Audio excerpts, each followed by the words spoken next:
अब गेट को अपीयर हुए लगभग 10 साल हो चुके हैं और गेट के अंदर रहने वाले मैजिक बीस्ट से स्पेशल एबिलिटीज वाले ह्यूमंस की बैटल अभी तक जारी है। लेकिन इनमें एक स्पेशल केस भी है, संग जिनवू, जो कि अपने मदर और सिस्टर के सपोर्ट के लिए पैसे कमाता है, बट वो अब तक के सबसे वीकेस्ट रैंक की रैंक का हंटर है और नॉर्मली एक बार अवेकनिंग मिलने के बाद हंटर्स की एबिलिटीज डेवलप नहीं होती, ना ही कि उनकी रैंकिंग बदलती है। बट मैंने अभी कहा कि जिनवू एक स्पेशल केस है। वो एक रेड मिशन के लिए डबल डंजन्स में जाता है जहाँ उसे गेम लाइक एबिलिटीज मिलती है और वो पावर ऑफ लेवलिंग ऑब्टेन कर लेता है। इसके बाद उसकी कड़ी ट्रेनिंग शुरू हो जाती है जहाँ वो कई सारे मॉन्स्टर्स और ह्यूमन से बैटल करके अपनी एबिलिटी को इम्प्रूव करता है और एक godly item elixir of life की रेसिपी जान लेता है जिससे किसी भी डिजीज को क्योर कर सकते हैं। वहीं पर इस रेसिपी के मटेरियल को जमा करते हुए वो एक शैडो मोनार्क बन जाता है जिससे उसके अंडर बहुत सारे शैडो सोल्जर्स भी आ जाते हैं। प्रेजेंट में जिनवू सो रहा होता है, तभी उसकी सिस्टर जीना उसे कॉल पर बताती है कि आज पेरेंट मीटिंग है। ये सुनकर जिनवू जल्दी से स्कूल भागता है जहाँ जीना को समझ नहीं आ रहा था कि उसका भाई इतना बदल कैसे गया था। वही कई लड़कियां उसे देखकर पागल हो रही थी। जीना कहती है कि तुम्हारी कोई गर्लफ्रेंड है क्या, तो मैं तुम्हें क्या किसी से इंट्रोड्यूस करूं? बट जिनवू उसे अपना मुंह बंद करने कहता है। कुछ टाइम बाद टीचर उसे बताती है कि जीना काइंड हार्टेड और अच्छी स्टूडेंट है, यहाँ तक कि वो कई स्टूडेंट्स के लिए रोल मॉडल है और एज अ टीचर मुझे उस पर बहुत गर्व है। उसने मॉक टेस्ट में भी बहुत अच्छा किया है। मैं श्योर हूँ कि उसे एक अच्छा मेडिकल स्कूल जरूर मिलेगा, इसलिए उसे ज्यादा पुश मत करना।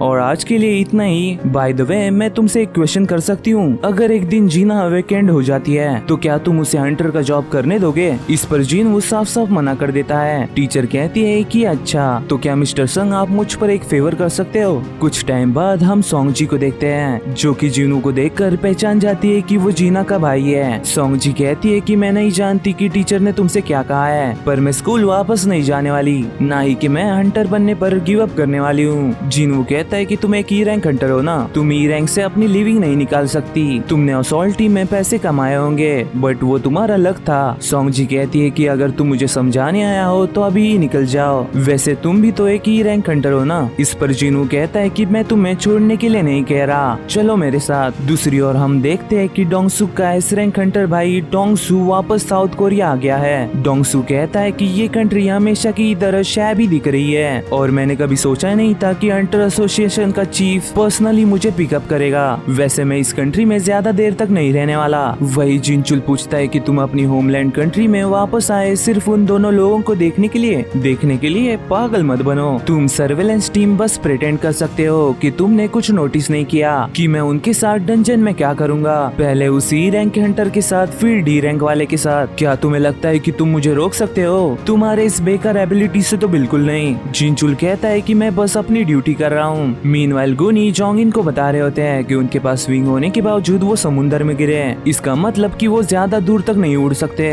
बट एक दिन वो यहाँ तक आ जाएंगे, इसलिए हमें इसके बारे में क्लूज ढूंढने होंगे। कुछ टाइम बाद जिनवू सांगमिन से मिलता है जो कि एक पोर्टल के बाहर खड़ा था। सांगमिन कहता है कि मुझे लगा नहीं था कि तुम मुझे कांटेक्ट करोगे, पर मुझे खुशी हुई कि तुम यहाँ पर आए। वैसे मैं इस लड़की से पहले भी मिल चुका हूँ और ये सी रैंक का गेट अभी जस्ट ओपन हुआ है। तभी एक ए रैंक हंटर किमचुल कहता है कि तुम कितनी बात करोगे, हम यहाँ पिकनिक के लिए नहीं आए हैं। तभी सांगमिन किमचुल को इंट्रोड्यूस करता है और बताता है कि ये एक टैंकर है जो कि उनके इस प्रैक्टिस मिशन को as assault team leader lead करेगा। वही किमचुल कहता है कि मुझे ई रैंक हंटर्स पर नजर रखना बिल्कुल भी पसंद नहीं है और यहाँ पर तो दो है। तभी सांगमिन सभी को बताता है कि इस असॉल्ट टीम में एक A rank, 5 B rank, 2 C rank और 2 ई रैंक हंटर्स है, मतलब इन टोटल 10 लोग जो कि इस रेड मिशन को करेंगे। वही जिनवू सोचता है कि मुझे लगा था कि अगर इसे सच्चाई पता चले तो ये हार मान लेगी, लेकिन इस टीम में बहुत सारे लोग हैं, तो अगर ये क्वेस्ट बहुत इजीली खत्म हो जाएगा तो ये पॉइंटलेस होगा।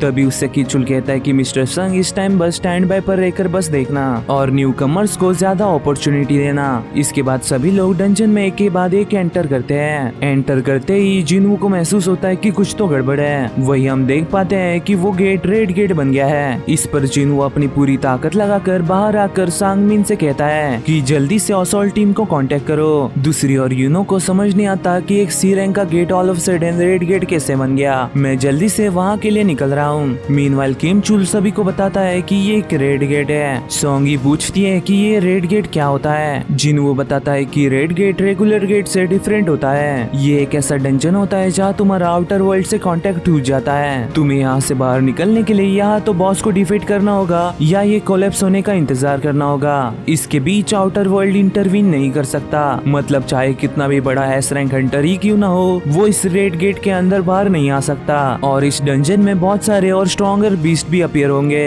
तभी उन पर स्नो एरो से अटैक होता है। हालांकि जिनू ने सोंगी को बचा लिया था। तभी वो सभी नोटिस करते हैं कि उनके ऊपर आइस एल्फ्स अटैक कर रहे हैं। उन्हें देखकर जिनू सोचने लगता है कि वो हमसे इतने दूर थे, इसलिए हम उन्हें सेंस नहीं कर पाए और पहले उन्होंने सबसे वीकेस्ट 2 लोगों को ही टारगेट किया। अगर ये 2 महीने पहले की बात होती तो अभी तक मैं मारा जा चुका होता। तभी वो एल्फ्स जिनू को धमकी देकर वहाँ से चले जाते हैं। जिनू बताता है कि आइस एल्फ्स का अटैक करने का तरीका बहुत ब्रूटल है। तुम उन्हें व्हाइट गोस्ट भी कह सकते हो, वही हंटर्स उन्हें व्हाइट स्लेयर्स भी कहते हैं। तभी किम चुल कहता है कि यहाँ देखो, अभी सभी को पता है कि यहाँ मदद नहीं आ सकती और हम डिफिकल्ट लेवल बी क्वेस्ट में हैं। इस सिचुएशन में मैं चाहता हूँ कि तुम लोग मेरी कमांड फॉलो करके सरवाइव करो। हालांकि मैं सभी लोगों को लीड नहीं कर सकता, इसलिए हमें 2 ग्रुप्स में स्प्लिट होना होगा। इस तरह ज्यादा से ज्यादा लोग सरवाइव कर पाएंगे। अगर हम यहाँ रहे तो हम ठंड से ही मारे जाएंगे या कोई हमें मार डालेगा। जो मुझे फॉलो करेगा मैं उससे बचाऊंगा। इस पर कई लोग उसके साथ हो लेते हैं, लेकिन किम चुल कहता है कि जो भी सी रैंक या उससे नीचे है वो मेरे साथ नहीं आ सकते। यहाँ पर एक दिन बाहर 1 घंटे की तरह है और बॉस को हराने के लिए महीनों भी लग सकते हैं, इसलिए मुझे डेड वेट को यही छोड़ना होगा। मेरी ये बात दिल पर मत लगाना। एक बार हम बॉस को हरा दे फिर हम सब घर जा सकते हैं। तभी एक लड़की जिनू के ग्रुप में जाती है। किम चुल सोचता है कि क्या ये सिंपैथी की वजह से कर रही है, कितनी मूर्ख है ये। वो लड़की जिनू से कहती है कि किम चुल भी वो एरो नोटिस नहीं कर पाया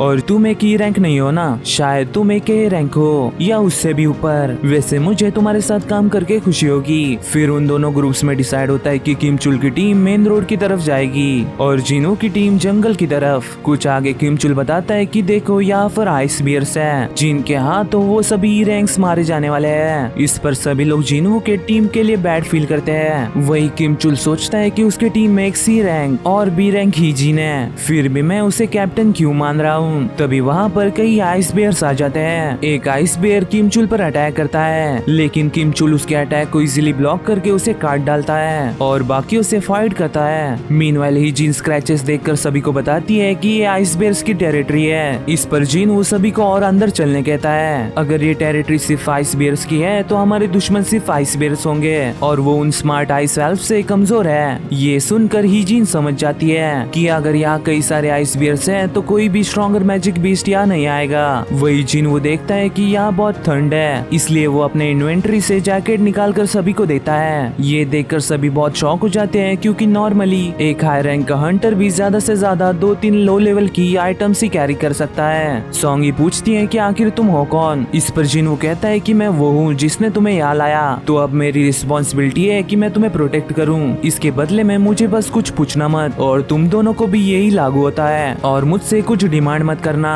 तभी वहाँ भी आइस बियर्स आ जाते हैं, जिससे जिन वो फाइट करने लगता है। दूसरी ओर यूहो देखता है कि एंट्रेंस कम्प्लीटली सील हो गई है और अगर लक उनके साइड रहा तो उनमें से कुछ ए रैंक और बी रैंक हंटर्स जिंदा बाहर निकल पाएंगे। हम बस किम चुल पर ही डिपेंड कर सकते हैं। तभी उसे सांगमिन बताता है कि असॉल्ट टीम के अलावा कुछ और लोग भी अंदर गए हैं और मेरी नजर खासकर संग जिनवू पर है। वो एक ही रैंक का हंटर है, बट मुझे लग रहा है कि उसे रीअवेकनिंग मिली है। तभी वहाँ पर डोंगसू आता है और कहता है कि क्या यहाँ पर ए रैंक का गेट ओपन हुआ है, क्योंकि मुझे व्हाइट गिल्ड का बिग शॉट नजर आ रहा है। वैसे long time no see you know, मुझे लगा नहीं था कि मैं तुमसे यहाँ मिलूंगा। यूनो पूछता है कि तुम मेरी टेरिटरी में क्या कर रहे हो, तुम्हें तो अमेरिका में होना चाहिए ना। डोंगसू कहता है कि तुम्हारी टेरिटरी, तुमने नॉन मेंबर्स और ई रैंक हंटर्स को गेट में घुसने कैसे दिया, और मेरा मतलब संग जिनवू से है। यूनो को समझ नहीं आता कि इसे जिनवू के बारे में कैसे पता।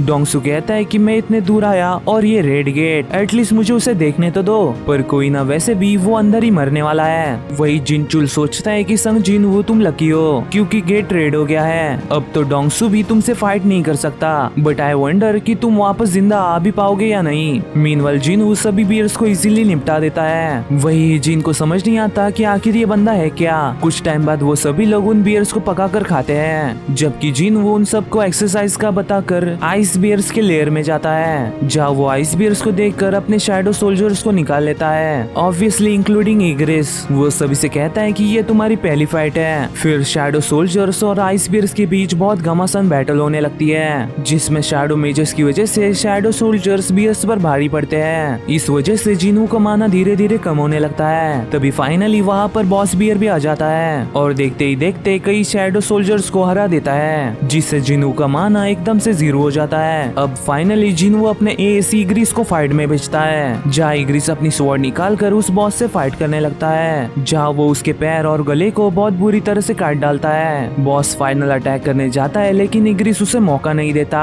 यहाँ पर जिनू को रियलाइज होता है कि अगर इग्रिस के साथ वाली फाइट में अगर इग्रिस उसकी स्वॉर्ड यूज कर रहा होता तो उसके सामने वो बिल्कुल नहीं टिक पाता और करेंटली हम इक्वल फुटिंग में हैं, या नहीं वो मुझसे भी स्ट्रॉन्गर है। दूसरी ओर किम चुल के ग्रुप को आई सेल्फ्स ने बहुत बुरी तरह खत्म कर दिया था। किम चुल सोचता है कि ये क्या हो रहा है, मैं व्हाइट टाइगर गिल्ड का एलाइट मेंबर बनने वाला था और अब मैं ये एक्सेप्ट कैसे करूं।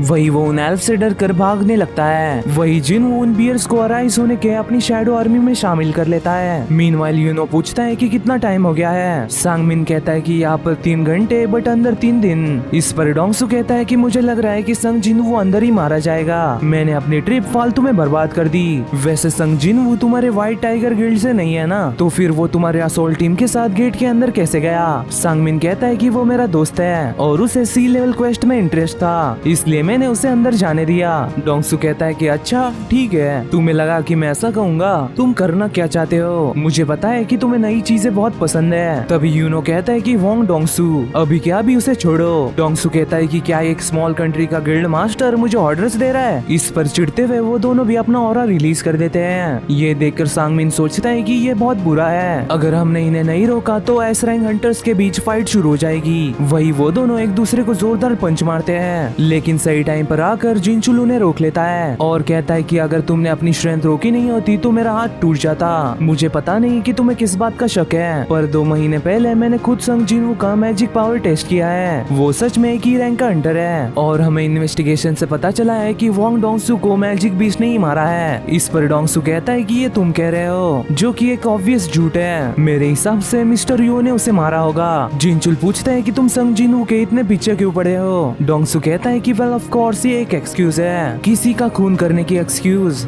वही वो इंटरनेट पर संग जिनू के बारे में चेक करके वहाँ से चले जाता है। सांगमिन सोचता है कि मैं जिनू की ताकत को अच्छे से जानता हूँ, वो डेफिनेटली जिंदा बाहर आएगा। दूसरी ओर किम चुल ठंड से कांप रहा होता है, वो खुद को तसल्ली देता है कि जब तक मेरे पास आर्मर है तब तक मैं बिल्कुल ठीक हूँ। तभी वो अपने सामने सभी आइस बियर्स को देखता है और सोचता है कि इसलिए ही मुझे कई आइस बियर्स नहीं दिखे, क्या उन्हीं रैंकर्स ने इन्हें मारा है। इम्पॉसिबल, शायद ये उन व्हाइट डीमंस का काम होगा। फिर उनसे डर कर वो भागने लगता है और कुछ देर बाद जिनू के ग्रुप को देखकर सोचता है कि ये कमजोर लोग अभी तक जिंदा कैसे हैं। इवन तुम्हारे पास गर्म कपड़े, ब्लैंकेट, स्टैंड्स और खाना भी है। अच्छा तो अभी मुझे समझ आया। वो ये कहते हुए आगे बढ़ता है कि असोल्ट टीम खत्म हो गई है क्योंकि हमारे पास खाने और गियर की कमी थी और ये सब किसने छुपाया, किसने ये अपने टीममेट्स को मरने के लिए छोड़ दिया। अभी मुझे पता चला ही जीन, तुम्हें पता था ना, इसलिए तुमने उसकी टीम ज्वाइन की। जल्दी से कन्फेस करो, मैं सिर्फ 3 तक गिनूंगा। असल में कल्प्रिट वो संग जिनू है। तभी जिनू उसे मारकर नॉकआउट कर देता है और कहता है कि तुमने ही अपने टीममेट्स को मरवाया, इवन तुमने ट्रबल भी अपने साथ लाया।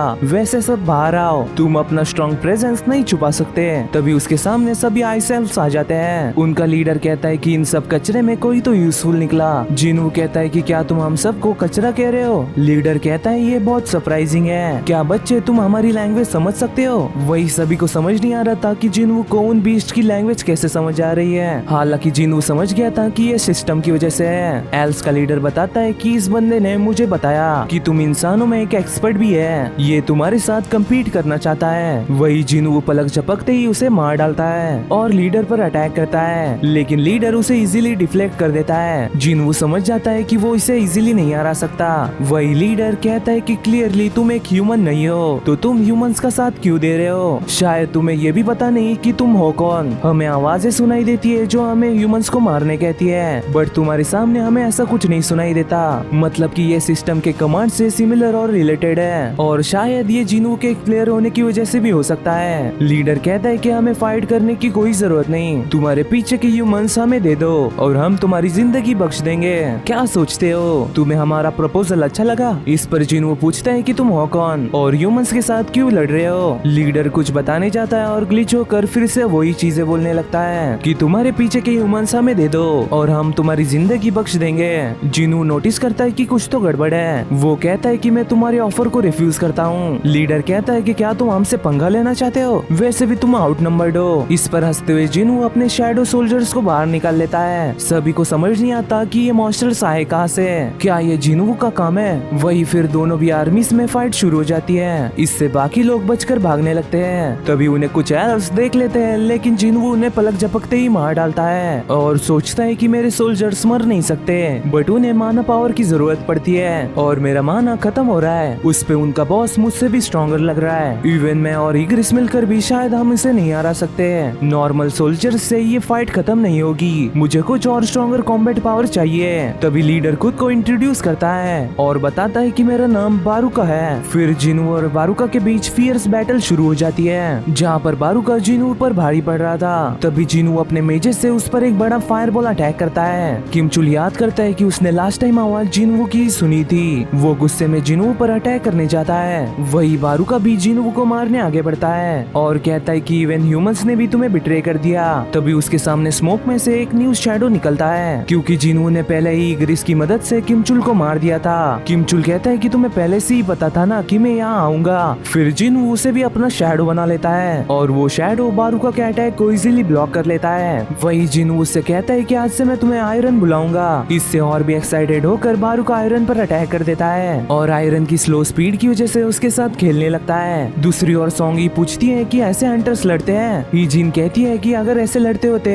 तो मैं तुम्हें क्या लगता है कि हंटर बन पाती, मैंने भी ऐसा कभी पहले नहीं देखा। वही बारूका कहता है कि ये बंदा मुझसे फाइट नहीं कर सकता और तुम दोनों भी मुझसे फाइट करो। इस पर इग्रिस और जिनू भी बारूका से फाइट करने लगते हैं, जहाँ बीच में आयरन के चिल्लाने की वजह से बारूका बहुत चिढ़ जाता है और उसे पहले खत्म करने चाहता है। इसका फायदा उठाकर इग्रिस और जिनू उस पर अटैक कर देते हैं। हालांकि बारूका ने वाइटल एरियाज को अवॉइड कर दिया था। बारूका कहता है कि तुम मुझे बहुत अंडर एस्टिमेट कर रहे हो। इस पर जिनू कहता है कि तुम सच में बहुत स्ट्रांग हो, पर तुम्हारी आर्मी नहीं। फिर हम देखते हैं कि जिनू की आर्मी ने सभी एल्व्स को मार दिया था। स्टील बारूका हार नहीं मानता और जिनू को मारने जाता है। जिनू का अपना नाइफ फेंकता देख बारूका कहता है कि तुम कितने पागल हो, तुमने अपना वेपन फेंक दिया। लेकिन जिनू के कमांड पर वो नाइफ वापस आ जाता है। हालांकि बारूका ने इसे ब्लॉक कर लिया था। तभी जिनू आयरन की मदद से बारूका को पकड़ लेता है और फायर मैजिक से उसे बुरी तरह से जला डालता है, लेकिन बारूका को एक खरोच तक नहीं आई थी। तभी जिनू उसे स्टैब कर देता है। स्टील बारूका हार नहीं मान रहा था। तभी आयरन उसे अपने हैमर से पिचका डालता है। तो साला होना ही। वही जिनू देखता है कि आयरन उसे मारते ही जा रहा है। इस पर वो उसे कहता है कि ज्यादा बदमाशी ना छोड़े, मुझे तेरे फ्यूचर की चिंता हो रही है। इस पर इग्रिस भी उसे इग्नोर कर देता है। जिनू बाकियों से कहता है कि चलो बाहर जाने का गेट ओपन हो गया है, फाइनली अब वो घर जा सकते हैं। ये जानकर सभी बहुत खुश हो जाते हैं। हालांकि यहाँ जिनू का कोई और प्लान था। वही उन्हें अंदर गए 6 दिन हो गए हैं, यानी बाहर 6 घंटे। सांगमिन कहता है कि मिस्टर यूनो आप जा सकते हो, हम यहाँ पर वेट कर लेंगे। इस पर यूनो कहता है कि मेरे मेंबर्स अंदर है, मैं ऐसे ही उन्हें छोड़कर नहीं जा सकता। तभी पोर्टल से कोई बाहर निकलने लगता है। यूनो को लगता है कि किमचुल ने कर दिया, बट ऐसा नहीं था। वो ही जिन और एक सी रैंकर का बंदा था। तभी उनके पीछे जिनू और सोंगी भी आते हैं, जिन्हें देखकर सांगमिन बहुत खुश हो जाता है। वही पोर्टल के गायब होने पर यूनो सोचता है कि बस लो लेवल के हंटर्स ही बच गए और किमचुल कहाँ है, आखिर अंदर हुआ क्या। वो जिनू को रोकता है और कहता है कि मुझे तुमसे कुछ बात करनी है। इस पर जिनू उससे गुस्से में कहता है कि मैं बहुत थक गया हूँ और जो भी तुम्हें पूछना है वो अपने गिल्ड वालों से पूछ लो। इस पर गुस्सा होते हुए यूनो कहता है कि ये कोई रिक्वेस्ट नहीं है, इसे कोई ऑर्डर या धमकी समझ लो। इस इंसिडेंट में मेरे 6 लोग गायब हुए हैं, मैं यहाँ का इंचार्ज हूँ और तुमसे पूछना चाहता हूँ। इस पर जिनू कहता है कि ये सेंस बनाता है, बट मैंने तुम्हारे 2 लोगों को बचाया है, इसलिए एज ए इंचार्ज तुम्हें मुझे थैंक्स करना चाहिए। ये सुनकर यूनो का गुस्सा शांत हो जाता है और वो जिनू से दिल से माफी मांगता है। यूनो ही जिन से पूछता है कि आखिर ये बंदे की प्रॉब्लम क्या है, ये इतना गुस्सा क्यों कर रहा है। ईजिन कहती है कि पता नहीं क्यों पर बॉस को हराने के बाद इसका मूड बहुत खराब हो गया, मुझे लग रहा है कि ये बहुत थक गया होगा, वैसे वो एक बुरा आदमी नहीं है। तभी यूनो सांगमिन से कहता है कि कुछ भी हो जाए इस बंदे को हमारे गिल्ड लाओ। फिर जिन वो सोंगी को अपने घर छोड़ता है, जहाँ सोंगी उसे उसके नाम से बुलाती है और कहती है कि आज के लिए शुक्रिया, कल हम फिर से मिलेंगे। वही जिन वो देखता है कि बाहर एक दिन भी नहीं बीता है, जबकि उन लोगों ने 6 दिन अंदर बिताए थे। जिनू ने डंजन में बारूका को सोल्जर बनाने की कोशिश की थी, लेकिन बारूका जिनू से बहुत स्ट्रॉन्ग था, इसलिए उसके सभी अटेम्प्ट्स फेल हो गए और वो बस उसका नाइफ ही ले पाया। जिनू सोचता है कि मेरे पूरे दिन की मेहनत पानी में गई, बट तभी उसे आयरन की याद आती है। वही अगले दिन अपने चमकीले आर्मर में जिनू उसे मिलने आता है। जिनू उसे बताता है कि हम रास्ते में किसी और को भी पिकअप करने वाले हैं। फिर कुछ देर बाद सोंगी भी गाड़ी में चढ़ जाती है और कहती है कि कल रात मैं सो नहीं पाई, हाँ तुम्हें घर जाते टाइम सुबह हो गई थी। वही जिनू सोचता है कि क्या इन दोनों ने एक साथ रात बिताई। वैसे बॉस आपको पता है ना कि मिस सोंगी अंडर एज है। इस पर जिनू कहता है तो कुछ नहीं। कुछ देर बाद डंजन में जिनू पूछता है कि ये चीजें क्या है। जिनू कहता है कि हाँ बराबर, मैंने अभी तक तुम्हें ये दिखाया नहीं ना। वैसे ऐसा समझ लो कि ये मेरा स्किल्स का ही एक पार्ट है। ये तो समझाना बहुत कॉम्प्लिकेटेड है, पर मैं तुम्हें बाद में समझा दूंगा। फिर जिनू के इशारे पर वो शैडोज क्रिस्टल निकालने लगते हैं। जिनू कहता है कि भाई एटलीस्ट मुझे क्रिस्टल तो जमा करने दो। इस पर एक शैडो उसे क्रिस्टल ला कर देता है। फिर वो दोनों 19 क्वेस्ट कंप्लीट करके रेस्टोरेंट में खाना खाने जाते हैं। जिनू पूछता है कि अब तुम्हारा क्या प्लान है। जिनू बताता है कि वो पहले एसोसिएशन को गिल्ड मास्टर के लाइसेंस के लिए रिटन टेस्ट देगा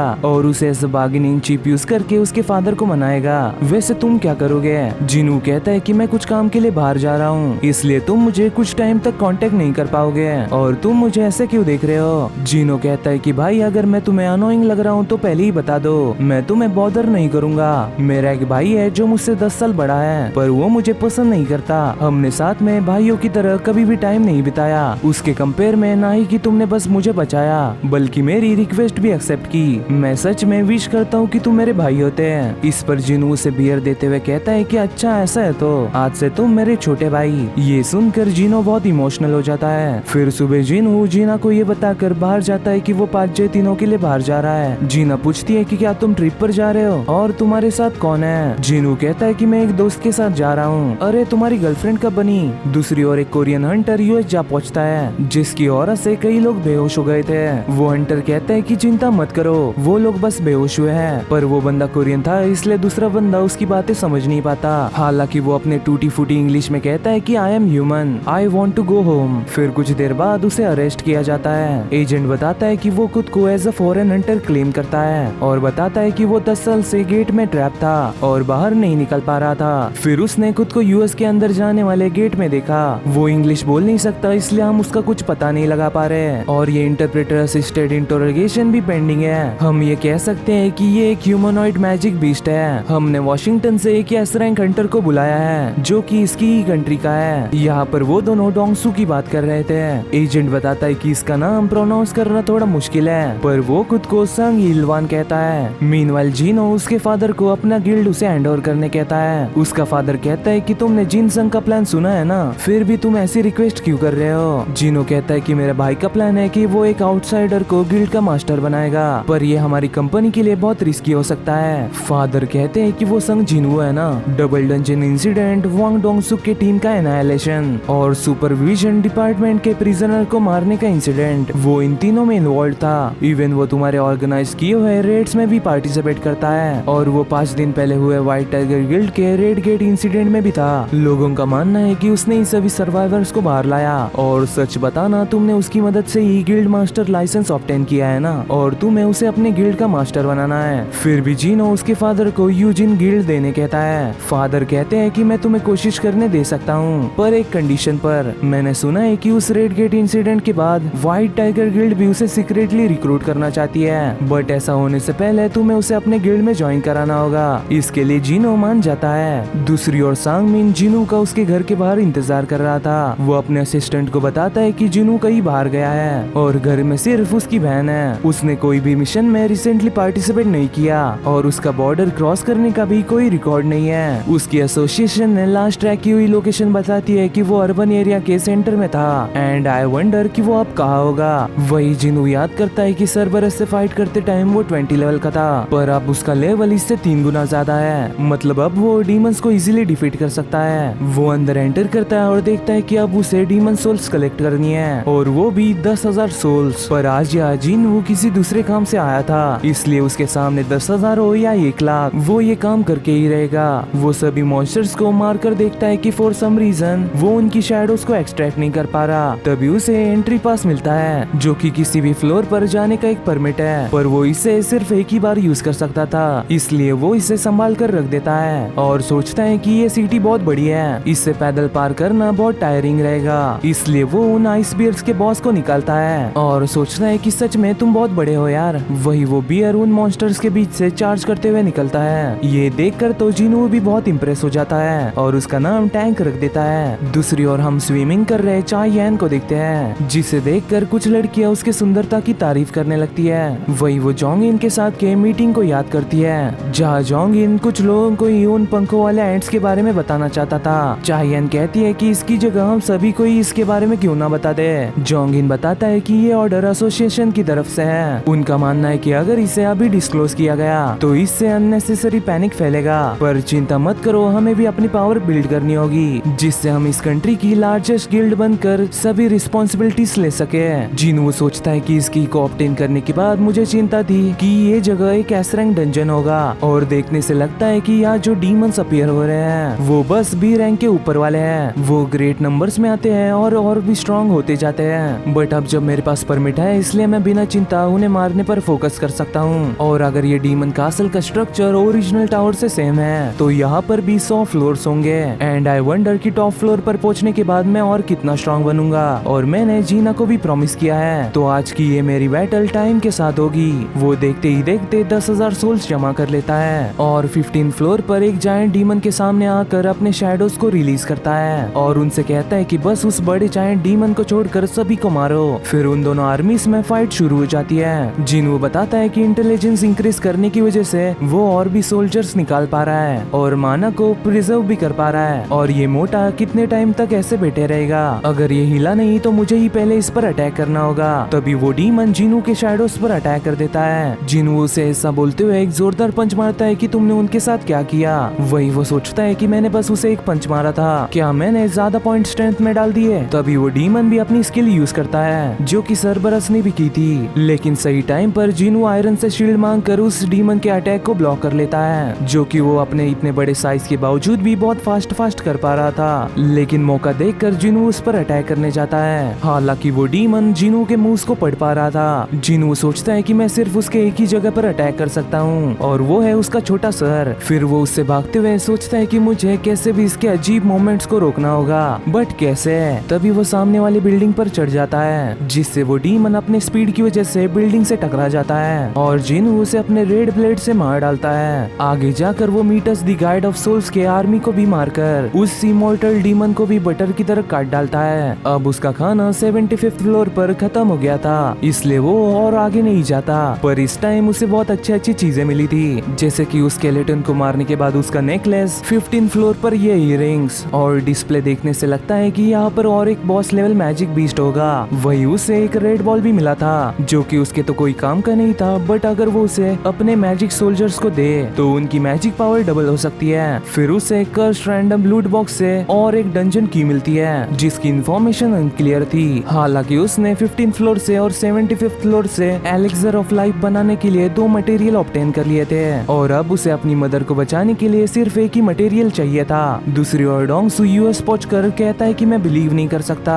कि एक बोलने वाला भी मैजिक बीस्ट हो सकता है। एलवान कहता है कि मैं कोई मैजिक बीस्ट नहीं हूँ, चाहे तो तुम मेरा डीएनए टेस्ट करवा लो। डोंगसू कहता है कि अपना मुंह बंद करो और मेरे क्वेश्चंस का आंसर दो। मैं बहुत चिढ़ा हुआ हूँ क्योंकि उन लोगों ने मुझे एक अच्छे मोमेंट से बुलाकर ये परेशानी मुझ पर तोप दी। एलवान कहता है कि मैं तुमसे कुछ पूछ सकता हूँ, तुम ह्यूमंस को गेट्स और मैजिक बीस्ट के बारे में कितना पता है। डोंगसू कहता है कि तुम कह क्या रहे हो। एलवान कंटिन्यू करता है कि डंजन्स, गेट्स, मैजिक बीस्ट वो सब फ्यूचर में होने वाले एक डिजास्टर के साइंस है। एक बहुत खतरनाक फोर्स अवेकन हो गई है, बट मैं तुम्हें इतना ही बता सकता हूँ और मेरा गोल है उस डिजास्टर को होने से रोकना। डोंगसू कहता है कि फालतू चीजें बोलना बंद करो, तुम्हें पता है क्या कि इस दुनिया में कितने हंटर्स हैं। एलवान कहता है कि फोर्स के सामने चाहे कितने भी लोग हो वो पावरलेस है, वो सभी मारे जाएंगे, पर तुम्हारे में कुछ स्ट्रेंथ लग रही है। इस पर डोंगसू कहता है कि क्या वैसे क्या मैजिक बीस्ट के भी इंसानों की तरह नाम होते हैं, और यहाँ तो तुम्हारी वाइफ और 2 बच्चे भी हैं। वैसे तुमने अपने बेटे का नाम क्या बताया? जिनवू। वैसे तुम्हारे पास से ये मर्डरस ऑरा क्यों निकल रहा है? इस पर डोंगसू कहता है कि मैं तुम्हारे क्वेश्चंस का जवाब नहीं दूंगा, बट मैं ये तुम्हें जरूर बता सकता हूँ कि तुम्हारा बेटा पहले ही मारा जा चुका है। अगर तुम्हारे पास कोई आखिरी वर्ड्स हो तो नरक में जाकर उसे बता देना। लेकिन जिनू के पापा उसे पलक झपकते ही हरा देते हैं और ये सब होते हुए वो दोनों एजेंट्स भी विटनेस करते है। फिर गेट से बाहर आकर जिनवू सोचता है कि मैंने एलिक्सर ऑफ लाइफ बनाने के लिए 2 चीजें कलेक्ट कर ली है, अब सिर्फ एक ही चीज बाकी है, वो है डीमन किंग का प्यूरिफाइड ब्लड। पर उसे ऑब्टेन करने के लिए मुझे फुल्ली प्रिपेयर्ड रहना होगा। डीमन कासल की ट्रिप करते टाइम मेरा लेवल बहुत इंक्रीज हुआ है। हावेवर मेरी रैंक ऑफिशियली अभी भी ई रैंक है, मुझे और भी लेवल अप करते रहना होगा। बट मैं as E rank high level raid mission में पार्टिसिपेट नहीं कर सकता, मुझे अपनी रैंक छुपानी बंद करनी होगी। और वैसे भी मैं ये हमेशा छुपाते नहीं रह सकता, इसलिए मुझे अपनी रैंक फिर से रीअसेस्ट करानी होगी। अगले दिन वो हंटर एसोसिएशन जाता है जहाँ कीचुल व्हाइट टाइगर गिल्ड के लिए कुछ न्यू टैलेंट ढूंढ रहा था। तभी उसकी नजर जिनवू पर पड़ती है, इसलिए वो जल्दी से यूनो को कॉल करके बताता है कि वो यहाँ पर आया है। मैं श्योर हूँ कि वो यहाँ पर अपनी रैंक रीअसेस्ट कराने आया है। ये सुनकर यूनो कहता है कि मैं 5 मिनट में वहाँ पहुँचता हूँ। वही एक सी रैंकर एक ई रैंकर से कहता है कि ज्यादा चिंता मत करो, मैंने सुना है कि इवैल्यूएशन बहुत सिंपल है। वो ई रैंकर बताता है कि मुझे हंटर बनकर पैसे कमाने होंगे,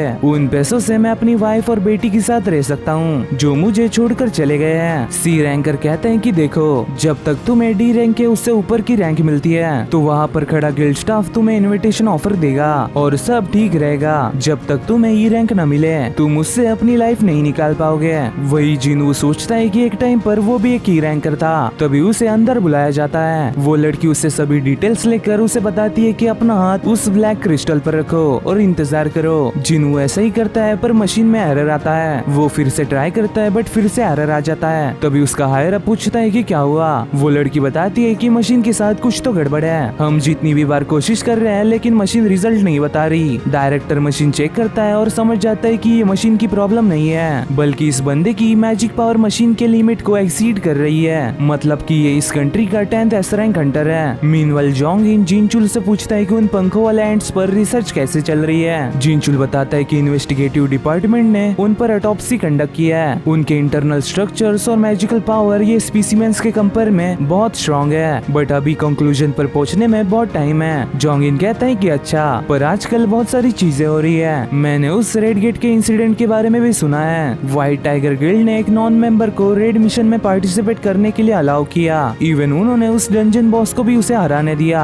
आखिर वो बंदा कौन है? जिनचुल कहता है कि उस दिन मैं भी वहाँ था बट मुझे भी नहीं पता। जोंगिन कहता है कि सुनकर बुरा लगा, वैसे वहाँ पर इतनी नॉइज क्यों हो रही है? जिनचुल कहता है कि लगता है कि वो लोग अपनी पावर असेस्ट कर रहे हैं, मैं वहाँ पर जाकर देखता हूँ। इस पर जोंगिन भी कहता है कि मैं भी आऊंगा, मैं भी जानना चाहता हूँ कि वहाँ पर बात क्या चल रही है। दूसरी ओर सभी ये जानकर बहुत हैरान रह गए थे कि मशीन जिनवू के पावर को मेजर नहीं कर पा रही। अब तक सिर्फ 9 ही लोग थे जिनके पावर को वो मशीन मेजर नहीं कर पाई। इसका मतलब कि क्या हंटर संग इस कंट्री का 10th एस रैंक हंटर है? वही कीचुल सोचता है कि ये जैसे यूनो ने सोचा था वैसे ही हो रहा है, मुझे जल्दी से जिनू से बात करनी होगी। वही डायरेक्टर जिनू से कहता है कि हम तुम्हारा लाइसेंस जल्दी ही अपडेट कर देंगे। तभी जिनवू किसी की ऑरा महसूस करता है क्योंकि वहाँ पर हंटर्स गिल्ड का लीडर चोए जोंगिन आ रहा था। जोंगिन को देखकर जिनू सोचता है कि ये बंदा फायर टाइप के मेजर्स का पिनाकल है जिसे लोग दी अल्टीमेट हंटर भी कहते हैं और मेरा निकनेम भी उससे ही ओरिजिनेट हुआ है। वही जोंगिन समझ जाता है कि ये डिस्टरबेंस जिनू की वजह से है। वो कहता है कि तुमसे मिलकर अच्छा लगा, मैं हूँ हंटर्स गिल्ड का रिप्रेजेंटेटिव चोई जोंगिन, क्या मैं पूछ सकता हूँ कि तुमने कौन सा गिल्ड ज्वाइन करने का डिसाइड किया है? अगर ठीक हो तो क्या हम थोड़ी देर बात कर सकते हैं? बट जिनू कहता है कि माफ करना, मैं जल्दी में हूँ। ये देखकर सभी लोग हैरान हो जाते हैं कि उसने जोंगिन का ऑफर मना कर दिया।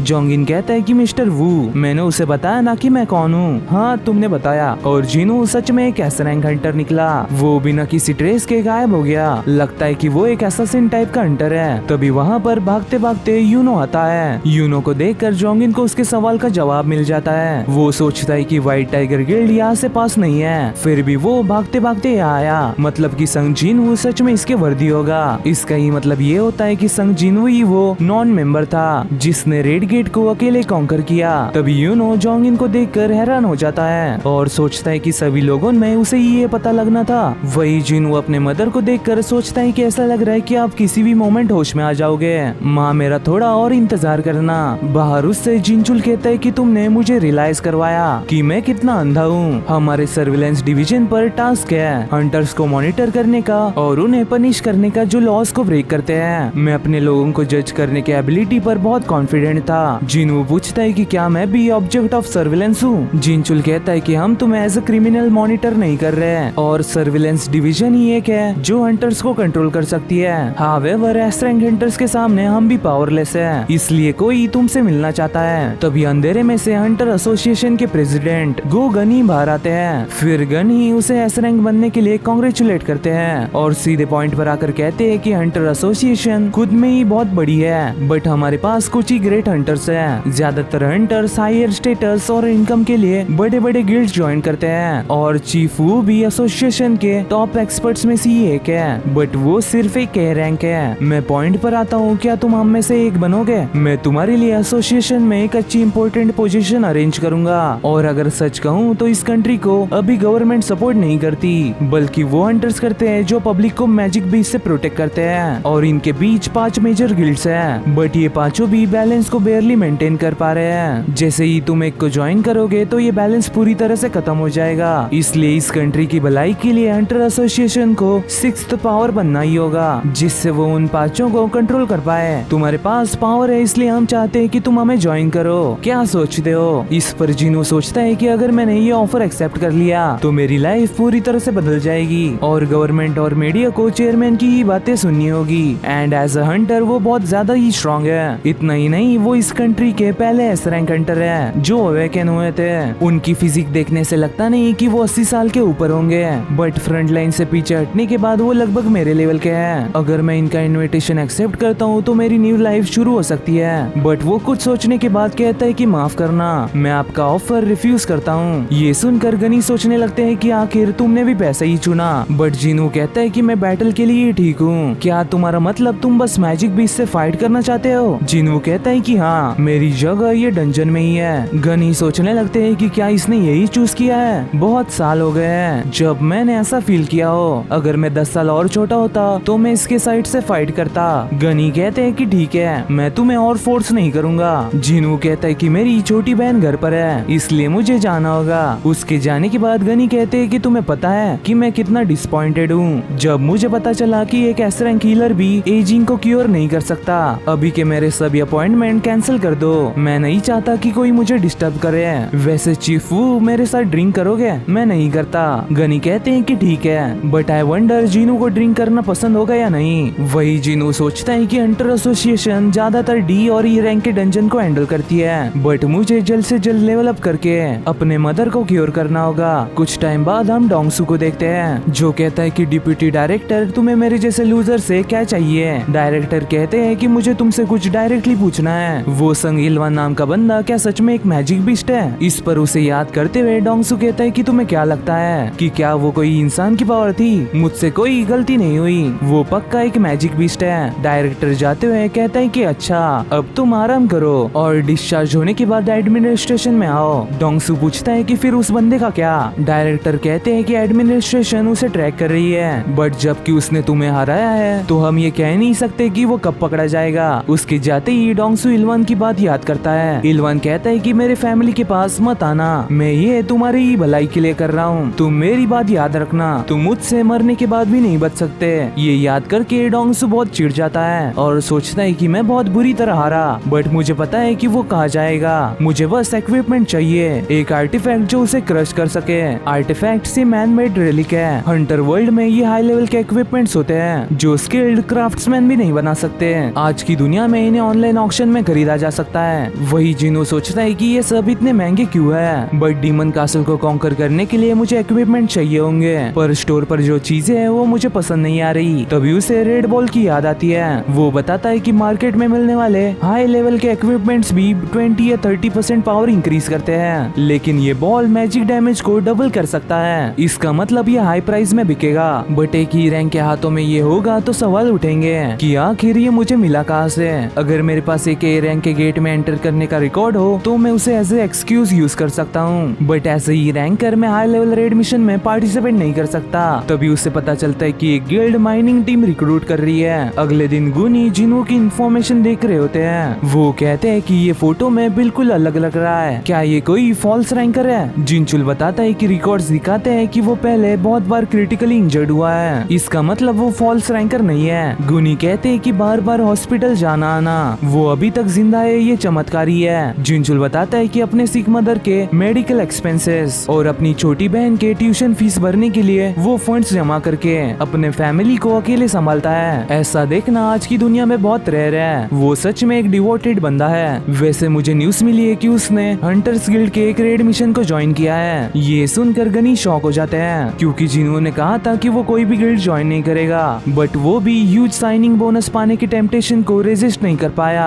बट उसे जिनचुल बताता है कि अकॉर्डिंग टू रिपोर्ट्स उसने उनकी माइनिंग टीम ज्वाइन की है। ये सुनकर गनी मुस्कुराते हैं और कहते हैं कि ये बंदा बहुत छुपा रुस्तम है। दूसरी ओर जिनवू खुद को as a combat type hunter बताकर माइनिंग टीम ज्वाइन करता है और सोचता है कि लार्ज स्केल रेड मिशन जैसे हाई लेवल डंजन को कॉन्कर करने में टीम वर्क एसेंशियल होता है। यहाँ मैजिक बीस्ट को हंट करने के लिए असोल्ट टीम्स होती है, जैसे कि किमचुल की थी। फिर माना क्रिस्टल्स को जमा करने के लिए माइनिंग टीम्स होती है और मैजिक बीस्ट के बॉडी को रिकवर करने के लिए रिकवरी टीम्स होती है। ज्यादा लोगों को यूज करने से ज्यादा बेनिफिट होने का पोटेंशियल होता है। मीनवाइल डंजन में जोंग इन चुटकियों में 3 बड़े मैजिक बीस्ट को अपने फायर मैजिक से मार डालता है और टैंकर्स की मदद से अपनी फायर को ब्लॉक करता है। वो कहता है कि अगर उनकी बॉडी पूरी तरह से जल जाए तो वो कुछ काम की नहीं, इसलिए मैंने उन पर थोड़ा तरस खाया और हमारे अराउंड के एनिमीज भी अभी तक निपट चुके होंगे, इसलिए चलो। वैसे जिन लेडीज की स्मेल सेंसिटिव है, उन्हें जलने की स्मेल को थोड़ा सहना होगा। वही जिनू देखता है कि असोल्ट टीम बाहर आ रही है और क्या उन लोगों ने बॉस को छोड़कर सभी मैजिक बीस्ट को मार भी दिया। वैसे कल जब मैं उसके पास से गुजरा तब मैं उसके स्ट्रॉन्ग ऑरा को फील कर सकता था। उसने किसी को भी बिना करो जाए ए रैंक गेट से बाहर निकाला। लोग इसके बारे में जो कहते हैं वो एकदम सच है। और क्या ये वो है हंटर्स गिल्ड की वाइस मास्टर एंड इस कंट्री की 9th एस रैंक हंटर दी डांसर चाई हैन। ये बहुत टेरिफाइंग है। उसके तरह ऑरा वाले इस दुनिया में कुछ ही गिने चुने होंगे। तभी चाई हैन को भी इंटेंस ऑरा फील होता है, जैसे कि चेयरमैन उसके सामने ही हो। वही जिनो सोचता है कि मैंने जितना सोचा था ये उससे भी ज्यादा परसेप्टिव है। फिर असोल्ट टीम के बाद अब माइनिंग टीम और रिकवरी टीम की बारी आती है और सभी लोग जोर शोर से अपना काम शुरू कर देते हैं। वही जिनो सोचता है कि मैजिक पावर इस डंजन में भरी हुई है। ये डीमन कासल के वल्कन और मीटस से भी बहुत स्ट्रॉन्गर है। मुझे देखना है कि आखिर ये ए रैंक का बॉस कितना स्ट्रॉन्ग होता है। वही वो सुनता है कि बाकी माइनर्स उसके बारे में बुराई कर रहे हैं कि टीम लीडर ने की रैंक को क्यों लिया। तभी एक बंदा जिनू से टकरा जाता है और उस पर चिल्लाने लगता है, बट जिनू के देखने पर उसकी हवा टाइट हो जाती है और वो उसकी माफी मांगकर सोचता है कि ये बंदा क्या सच में की रैंकर है। और यही सवाल बाकियों के मन में भी आता है जब वो जिनू को काम करते हुए देखते हैं। फिर लंच ब्रेक में जिनू कहता है कि मैं काम करूंगा, आप लोग आगे जाओ। फिर उनके जाने के बाद जिनू अपना नाटक बंद करता है और उस बॉस को देखने के लिए दौड़ लगाता है। वो बॉस रूम के पास फील करता है कि ये बॉस मीटर्स से भी स्ट्रॉन्गर है। मेरे रीजंस बता रहे हैं कि बॉस से मत लड़ो, अगर मैं बॉस को हरा दूंगा तो गेट बंद हो जाएगा और इससे हंटर्स गिल्ड को बहुत नुकसान होगा, बट मैं उससे थोड़ा सा ही देख कर आऊंगा। तभी चाइयन उससे पूछती है कि तुम यहाँ पर कर क्या रहे हो। मैं तुमसे फिर से पूछती हूँ, तुम यहाँ पर कर क्या रहे हो। जिनू सोचता है कि मैं कितना केयरलेस हूँ, आखिर मैं सोच क्या रहा था। वो कहता है कि मैं रास्ता भटक कर यहाँ आया। चाइयन कहती है कि रास्ता भटक कर, क्या तुम माइनिंग टीम से हो? ये बॉस रूम है, इसलिए पीछे हट जाओ। जिनू सोचता है कि चाइयन लोग जैसा कहते हैं वैसी ही है, मैंने उसे बिल्कुल नोटिस नहीं किया जब तक उसने मुझसे बात नहीं की। वही चाइयन सोचती है कि क्या मैंने उसके हाथों में एक वेपन देखा। वो कहती है कि जल्दी से यहाँ से निकल जाओ, अगर तुमने बॉस को उकसाया होता तो माइनिंग टीम खत्म हो जाती। इस पर माफी मांगकर जिनू वहाँ से जाने लगता है। तभी चाइयन उसे रुकने कहती है और उसकी स्मेल लेती है, जहाँ से उसको बिल्कुल भी बदबू नहीं आती। वो पूछती है कि क्या तुम सच में एक हंटर हो। जिनू के हाँ कहने पर वो उसकी आईडी देखती है और कहती है कि कुछ नहीं, तुम वापस जाते वक्त ठीक से जाना, ये डंजन बहुत बड़ा है। उसके जाने के बाद चाइयन सोचती है कि क्या उसकी रैंक लो होने की वजह से उससे बदबू नहीं आ रही थी, यहाँ तक कि वो अच्छा स्मेल कर रहा था। कुछ देर बाद माइनिंग टीम लीडर जिनू से कहता है कि मैंने सुना कि तुम रास्ता भटक कर चाइयन से मिले, तुम सच में बहुत लकी हो, हम बस उसे दूर से ही एडमायर कर सकते हैं। वो अपना खुद का रेस्ट टाइम सैक्रिफाइस करके पेट्रोलिंग करती है, जिससे वो हमें बॉस से प्रोटेक्ट कर सके।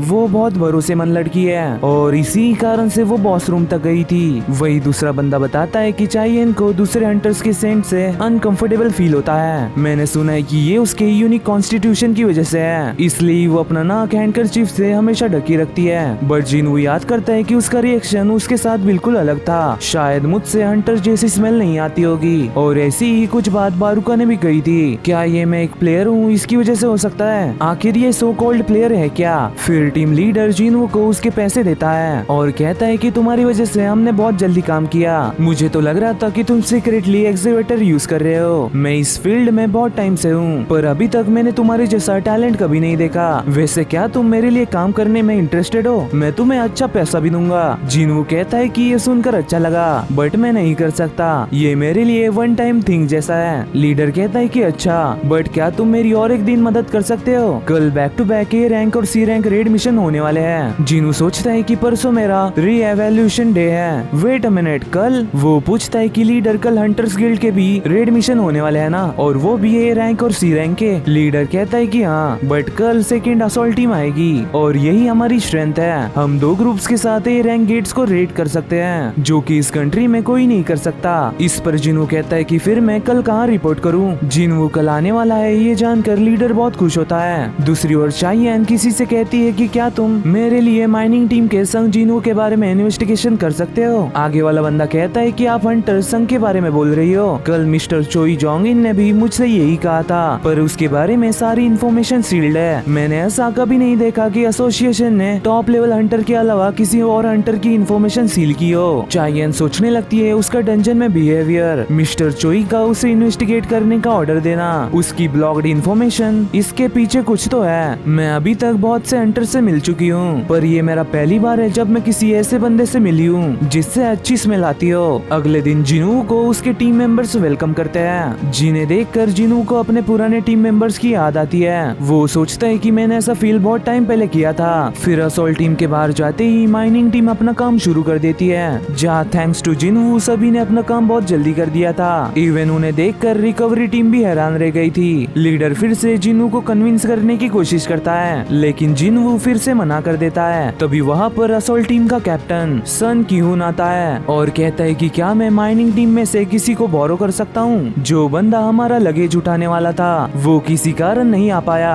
लीडर बहाने मारते हुए कहता है कि सामान हिलाने के लिए रिकवरी टीम में से कोई अच्छा रहेगा। क्यून कहता है कि वो कह रहे हैं कि उनके पास भी बहुत कम लोग हैं, अगर तुम में से कोई असॉल्ट टीम के साथ आना चाहे तो तुम्हें रिस्क अलाउंस भी मिलेगा। लीडर कहता है कि ए रैंक डंजन में जाना ये लो लेवल के हंटर्स के लिए फिट नहीं बैठता और ज्यादा पैसे देने से ये चेंज नहीं होगा। क्यून फिर से पूछता है कि तुम में से कोई आएगा? इस पर जिनवू अपना हाथ खड़ा करता है। लीडर और बाकी उसे समझाने लगते हैं कि अंदर मॉन्स्टर्स होंगे और पैसों के लिए इतना रिस्क लेना तुम्हारी लाइफ के लिए अच्छा नहीं है, पर स्टिल जिनवू जाना चाहता था। एक बंदा कहता है कि इसने कल ही टीम ज्वाइन की है, इसलिए इसे ज्यादा चीजें समझ नहीं आती। क्यून उसकी रैंक पूछता है और ई रैंक सुनने पर मुस्कुराता है और कहता है कि वो कर सकता है। वैसे मैं हूँ अटैक टीम का लीडर सोन क्यून। क्यून कहता है कि कल के गेट के मुकाबले ये थोड़ा बड़ा है, बट इससे कल वाले गेट जितनी स्ट्रॉन्ग मैजिक पावर नहीं आ रही, और चिंता मत करो, अगर ये डेंजरस होता तो वो लोग हमें यानी सेकेंड टीम को भेजते ही नहीं। जिनवू देखता है कि इस टीम में 6 ए रैंक और 3 बी रैंक के हंटर्स है, हालांकि इनमें कोई भी एस रैंक नहीं है, बट दूसरे गिल्ड्स में ऐसी सेकेंड टीम भी नहीं होती। लेकिन हंटर्स गिल्ड के पास इस लेवल के 2 असॉल्ट टीम्स है। वैसे कल के मुकाबले यहाँ का मैजिक पावर बहुत कम है, बट फॉर सम रीजन मुझे ऐसा फील हो रहा है जैसे रेड गेट में एंटर करते टाइम हुआ था। शायद मैं कुछ ज्यादा ही सोच रहा हूँ। तभी उससे हीलर लड़की कहती है कि चिंता मत करो, यहाँ के सभी हंटर्स बहुत स्ट्रॉन्ग है, अगर तुम हमसे चिपके रहोगे तो तुम पर कोई भी मैजिक बीस्ट अटैक नहीं कर पाएगा।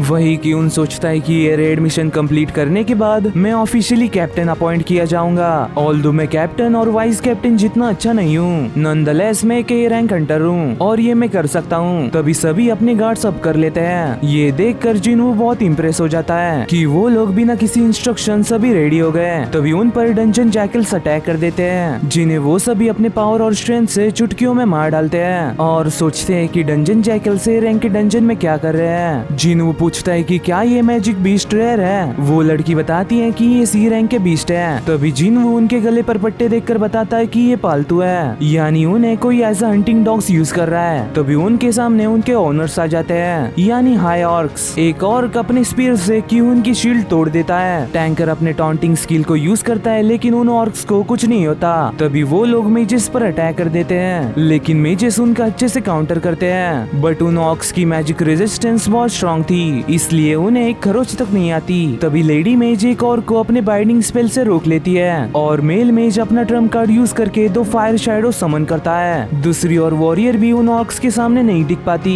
वही हर कोई इंजर्ड हो गया था, इसलिए हीलर भी उन्हें जल्दी से हील नहीं कर पाती। क्यून सभी से कहता है कि 3-3 के ग्रुप में बढ़ जाओ। वही वो देखता है कि यहाँ पर बहुत ऑर्क्स हैं जो ए रैंक के हंटर्स को राइवल कर सकते हैं, मतलब कि बी रैंक के हंटर्स उन्हें हैंडल नहीं कर पाएंगे। तभी एक और केक भी रैंकर का हाथ काट डालता है। मेज उसे प्रोटेक्ट करती है और हीलर उसे जल्दी से हील करने लगती है। तभी उन दोनों के पीछे एक और आ जाता है। हालांकि जिन्हू उसे अपने टेलीकाइनेसिस से पकड़ लेता है और ब्रूटली मार डालता है। इतना ही नहीं, वो सभी ऑक्स के अटेंडेंट्स काट कर सभी को स्लो करने लगता है। इससे बाकी हंटर्स उन्हें एक एक करके मारने लगते हैं। उन्हें समझ नहीं आता कि इन्होंने अपना गार्ड अचानक डाउन क्यों कर लिया।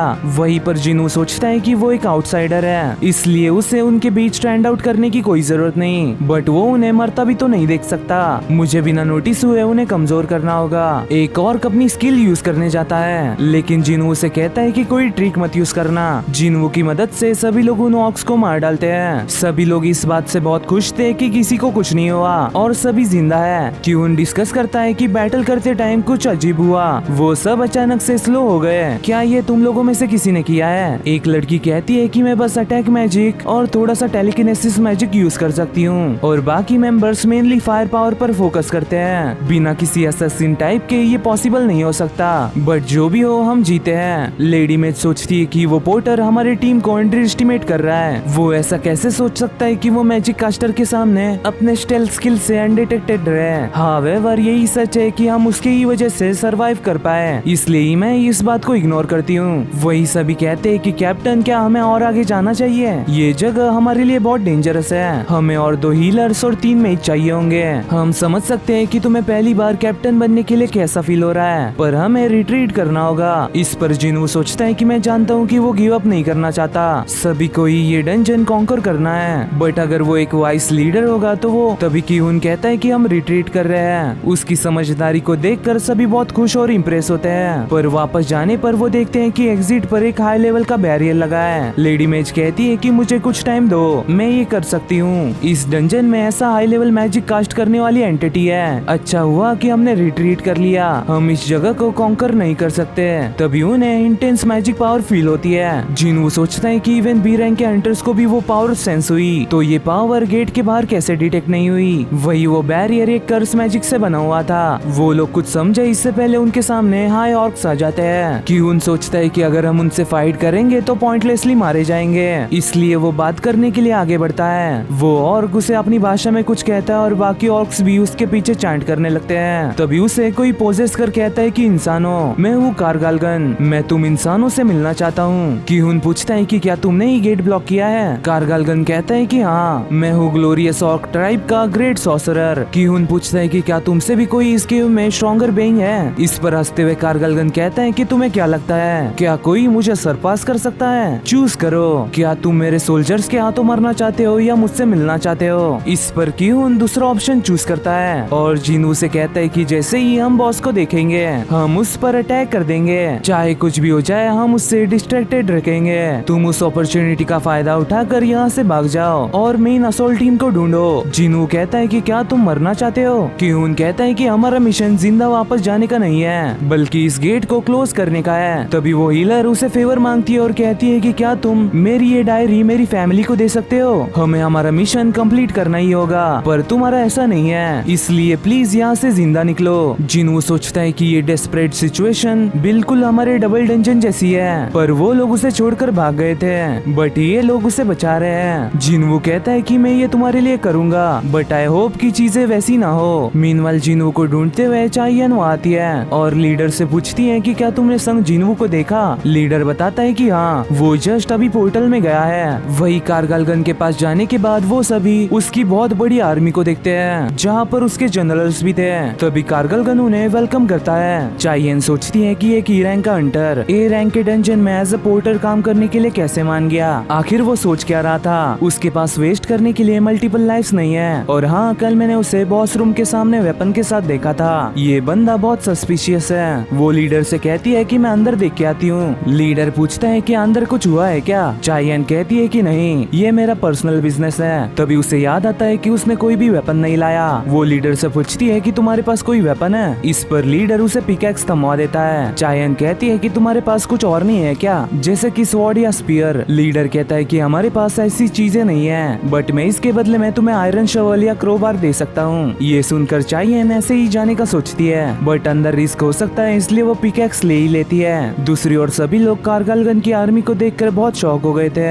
वो सोचते हैं कि अगर इतने हाई ऑक्स डंजन ब्रेक करके बाहर गए तो वो बड़ी बड़ी सिटीज को इजीली तबाह कर देंगे, स्पेशली वो चारों। बाकियों के कंपेयर में उनका ऑरा बिल्कुल अलग है। कि-हुन सोचता है कि हमारा मिशन इस गेट को बंद करने का है, इसलिए हमें कैसे भी डंजन बॉस को हराना ही होगा। कारगलगन कहता है कि इंसान हो क्या तुम डर रहे हो। उसकी इस मैजिकल पावर को फील करके सभी बहुत डर जाते हैं। मेजेस सोचते हैं कि उस चीज के कंपेयर में हम थर्ड क्लास के मेजेस हैं। कि-हुन डरते हुए पूछता है कि तुमने हमें यहाँ क्यों लाया। कारगलगन कहता है कि एंटरटेनमेंट के लिए। मैं मेरे सोल्जर्स को एंटरटेन करने के लिए तुम सबको एक एक करके मारकर खाना चाहता हूँ। कि-हुन सोचता है कि एंटरटेनमेंट, हमारा रिजॉल्व सिर्फ उसके लिए एंटरटेनमेंट है। तभी उन लोगों में कारगलगन जिन्हू को देखता है और सोचता है कि ये कुछ स्ट्रेंज चीज है, बट कोई ना। कि-हुन सभी से कहता है कि सभी अटैक करो, लेकिन डर के मारे कोई हिल भी नहीं पा रहा था। इवन वो खुद भी बेरली मूव कर पा रहा था। वो कारगलगन पर अटैक करता है, लेकिन कारगलगन उसे ब्लॉक करके ग्रेविटेशन मैजिक से उसे यहाँ वहाँ पटकने लगता है। कि-हुन को उसे ऐसा यहाँ वहाँ पटकते देख सभी गिव अप कर देते हैं। तभी जिन्हू उसे बचाकर कहता है कि कैप्टन सन, ये डंजन हंटर्स गिल्ड को बिलोंग करता है, इसलिए मुझे इसमें इंटरफेयर नहीं करना चाहिए। पर अब पूरी असॉल्ट टीम खतरे में है, तो मैं तुमसे सिर्फ एक ही चीज पूछूंगा, क्या तुम इन सभी मैजिक बीस्ट को मेरे लिए छोड़ते हो। इस पर कैसे तैसे कि-हुन उसे प्लीज कहता है। कारगलगन कहता है कि कितना एरोगेंट है ये, मैं तुम्हारी स्ट्रेंथ जानता हूँ। जिन्हू कहता है कि इंडीड ये मेरे लिए पहली बार है जब मैंने इतने स्ट्रॉन्ग प्रेजेंस को फील किया हो, बट मैं तुम्हें हराऊंगा। तभी वो अपनी आर्मी को रिलीज कर देता है। मीनवाइल पोर्टल के पास सर्विलेंस डिपार्टमेंट भी आ जाता है। जिनचुल सोचता है कि जिन्हू यहाँ एज अ माइनर क्यों काम कर रहा था, और वो भी लगातार 2 दिनों से।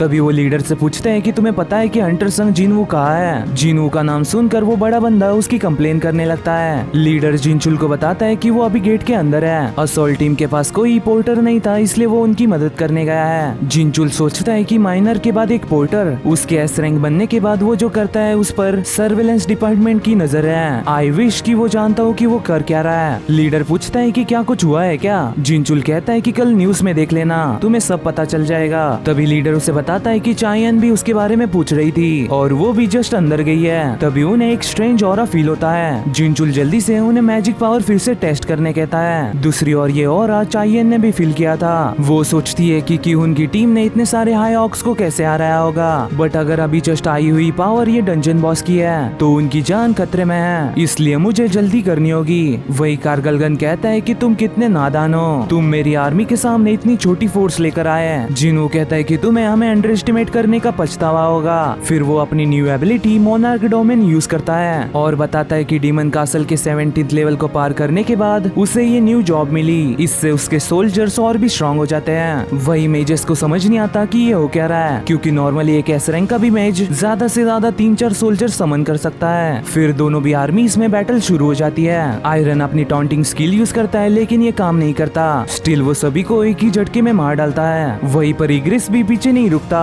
और उन ऑक्स को बटर की तरह काट डालता है। उन्हें सपोर्ट करने के लिए जिन्हू भी फाइट में उतरता है और दिखा देता है कि आखिर वो उनका बॉस क्यों है। उसे देखकर बाकी सोचने लगते हैं कि ये बिल्कुल वाइस मास्टर की तरह मूव कर रहा है, पर इतना स्ट्रॉन्ग बंदा यहाँ एज अ पोर्टर क्यों आएगा। जिन्हू सोचता है कि उसके नॉर्मल सोल्जर्स बी रैंक के बराबर है और उन्हें हाई ऑर्क को हराने के लिए 4-5 बार मरना पड़ रहा है, इसलिए मुझे इन हाई ऑक्स के नंबर को नीचे लाना होगा। तभी एक ही झटके में कारगलगन कई शैडोज को मार डालता है और कहता है कि तुम्हारे सोल्जर्स बस यूजलेस पपेट्स हैं, इसलिए ज्यादा एरोगेंट मत बनो। जिन्हू कहता है कि तुम्हें ये खुद को कहना चाहिए, मेरे सोल्जर्स एंडलेसली रिजरेक्ट हो सकते हैं। तभी कारगलगन जिन्हू पर बैरियर से अटैक करता है, लेकिन जिन्हू उसे बच जाता है। फिर उस पर ग्रेविटेशनल अटैक होने लगता है, बट जिन्हू उससे भी बच जाता है। कारगलगन कहता है कि मैं उन्हें तब तक मारता रहूंगा जब तक तुम्हारी मैजिक पावर खत्म नहीं हो जाती। इसके बाद वो फायर मैजिक से रैम्पेज करने लगता है। जिन्हू सोचता है कि क्या ये मुझे अपने लॉन्ग रेंज स्पेल से दूर रखना चाहता है। कारगलगन कहता है कि ठीक है, चलो देखते हैं कि अब और तुम कितना टिकते हो। दूसरी ओर मैजिक पावर टेस्टर से सर्विलेंस टीम को पता चलता है कि ये गेट एस रैंक के गेट के बराबर है। जिनचुल कहता है कि जल्दी से हंटर्स गिल्ड के मास्टर को कांटेक्ट करो, हम अंदर असॉल्ट टीम को सपोर्ट करने जा रहे हैं। वही कारगलगन कहता है कि देखने से लगता है कि मेरे सोल्जर्स तुम्हारे सोल्जर्स को नंबर और स्ट्रेंथ में सरपास कर रहे हैं, बस थोड़ी ही टाइम में तुम्हारी मैजिक पावर खत्म हो जाएगी। जिन्हू कहता है कि जल्दी ही खत्म हो जाएगी, क्या नॉनसेंस है, असली नेक्रोमैंसर स्किल अभी शुरू होती है। वो उन मरे हुए ऑक्स को भी अपने शैडोस बना लेता है और कहता है कि थोड़ी ही देर में तुम सब मेरे शैडोस बनने वाले हो, एंड ऑफ कोर्स तुम भी। ये सुनकर कारगलगन शॉक हो जाता है और ग्लिच होते हुए सोचता है कि ये हमारे लॉर्ड है, इन दैट केस मैं यहाँ क्यों हूँ मैं यहाँ? मैंने जब यहाँ आंखें खोली तब एक ही कमांड मेरे दिमाग में गूंज रही थी, इंसानों को हंट करो। रीजन ये इम्पोर्टेंट नहीं है, बस कमांड को ओबे करो। फिर वो अपने कमांडर्स को भी रिलीज कर देता है। दूसरी ओर ये जानने के बाद कि वो ए रैंक का डंजन असल में एस रैंक के बराबर है, जोंग इन सोचता है कि अगर ओरिजिनल डिटेक्शन रिजल्ट सही होते हैं तो सन क्यून उसे कॉन्कर कर पाता।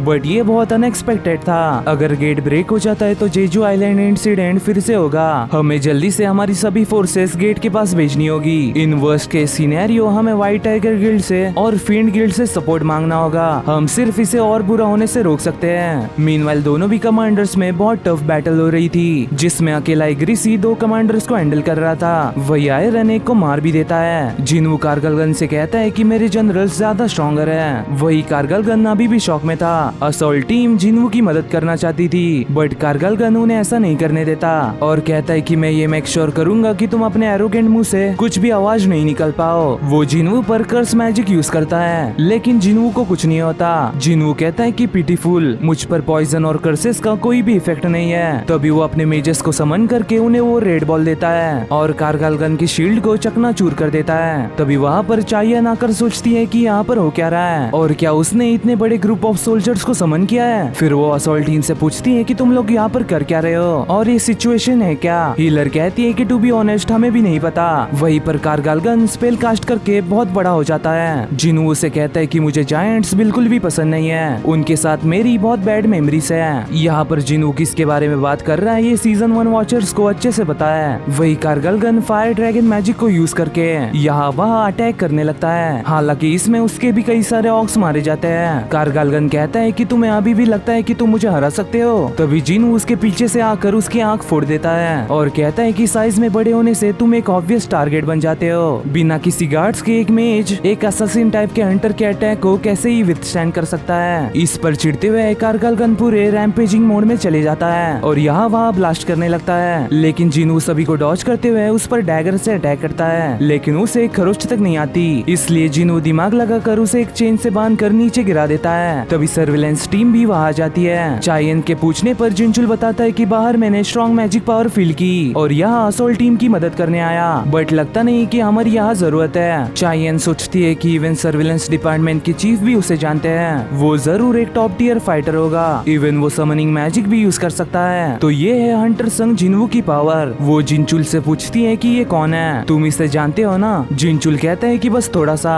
मुझे भी ज्यादा नहीं पता। जिनवू कहता है कि जिस मोमेंट एक मेज अपने गार्ड्स खोता है तो इसका आउटकम पहले से ही डिसाइड हो जाता है। लेकिन कारगलगन हार नहीं मान रहा था। इस पर उसके ही कमांडर्स उसे मारने लगते हैं एंड एट द एंड उसे काट डालते हैं। जिनवू सोचता है कि बॉस हार चुका है, पर सभी आइटम्स लेना मुझे ठीक नहीं लग रहा, पर कोई ना, शैडो एक्सट्रैक्शन भी ठीक है। फिर वो कारगलगन को भी अपना शैडो बना लेता है और कहता है कि अभी तुम्हारा मुंह बंद हुआ। तभी उसके सामने उसे नाम देने का नोटिफिकेशन आता है। वो सोचता है कि तुम्हारा नाम क्या था, मैं भूल गया। तभी वो उसके दांत देखकर उसका नाम फैंग रखता है और उसकी एलाइट नाइट रैंक देखकर बहुत सरप्राइज होता है, क्योंकि उसने ऐसा कभी नहीं देखा था। तभी जिनचुल उसे आवाज देता है। जिनवू सोचता है कि एक्सट्रैक्शन के चक्कर में मैंने उन्हें नोटिस ही नहीं किया। वही सभी लोग उससे पूछने लगते हैं कि ये हुआ क्या। इस पर जिनचुल उसे ब्लॉक करके कहता है कि हम हंटर एसोसिएशन सर्विलेंस टीम है, तुम्हारे सामने जो हंटर जिनवू है वो एसोसिएशन का टॉप सीक्रेट है। हम चाहते हैं कि यहाँ प्रेजेंट हर कोई इस इवेंट को कॉन्फिडेंशियल रखे।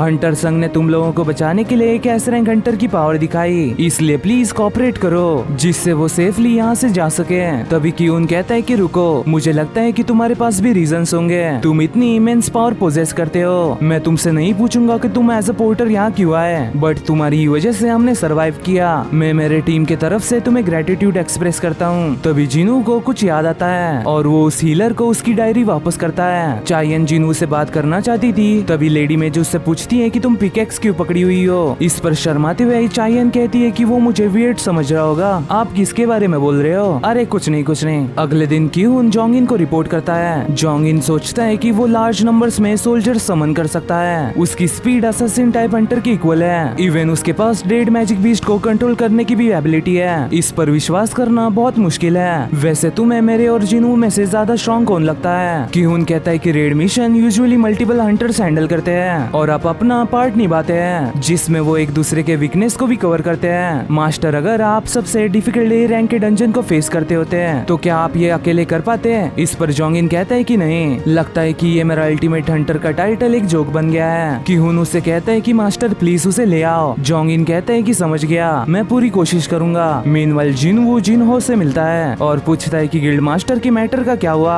क्या तुमने अपने फादर से बात की। दूसरी ओर हंटर एसोसिएशन के सामने न्यूज रिपोर्टर्स जमा हो गए थे। उन्हें देख कर ली मिनसुंग सोचता है कि ये सब मेरे लिए आए हैं। तभी वहाँ पर यूनो और जोंगिन भी आते हैं। यूनो को समझ नहीं आता कि आखिर यहाँ पर हो क्या रहा है। रिपोर्टर्स उनसे पूछते हैं कि तुम ली मिनसंग को रिक्रूट करने आए हो ना। यूनो सोचता है कि ली मिनसंग वो कौन है, मैं यहाँ उसके लिए नहीं आया हूँ। जोंगिन बताता है कि मिनसंग को फिंड गिल्ड ने पहले ही रिक्रूट कर लिया है और मैं भी यहाँ किसी और काम से आया हूँ। ये सुनकर डिसपॉइंट होकर वो लोग वहाँ से चले जाते हैं। यूनो कहता है कि मैंने वो स्टोरी सुनी, एक ए रैंक डंजन जो नियरली एक एस रैंक बन गया, तुम्हें उससे बहुत प्रॉब्लम हो गई थी ना। जोंगिन कहता है कि तुम्हारे रेड गेट जितनी तो नहीं, जिसमें तुम्हारा एक ए रैंक रुकी भी मारा गया। यूनो कहता है कि मैंने ये भी सुना कि तुम्हें हमारी लगभग मदद चाहिए थी। जोंगिन कहता है कि पर उसने ऐसा होने नहीं दिया, इसे रिपे करने के लिए हम उसके लिए एक ग्रैंड वेलकम रखने वाले हैं। यूनो कहता है कि क्या नॉनसेंस है, उसने हमारी भी मदद की प्लस हमें कैजुअलिटीज भी हुई। वही वो दोनों इस पर झगड़ने लगते हैं कि उसे अपने गिल्ड में कौन लेगा।